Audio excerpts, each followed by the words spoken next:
Please, τη σκιά μου. Σε θα υποθυμίσω εδώ. Thank you. Thank you.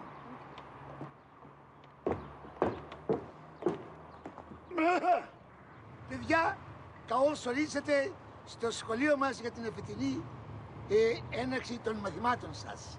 Δεν σας κρατήσω πολύ. Γι' αυτό, ακούστε τον λόγο, αυτό είναι πολύ ευχάριστος. Σύντομος. Έτοιμοι, παιδιά! Με χαρά λοιπόν σας δηλώνω ότι η διδακτέα ώρα θα είναι 10 λεπτά και το διάλειμμα θα διαρκεί 2 έως 3 ώρες, στο οποίο θα χορεύουν Go Go Girls.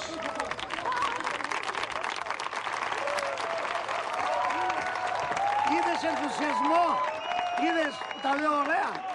Άλλα λέτε και άλλα ακούγονται. Άλλα λέω και άλλα ακούγονται. Θα έχετε όλοι free internet και ένα gadget έκπληξη δώρο present από μένα. Αφού δεν μιλάω, πώς δίνω δώρα. Επίσης, επιτρέπω τα μπινελίκια στους καθηγητές, καθώς και το μπουγέλωμα, για να υπάρχει εκτόνωση.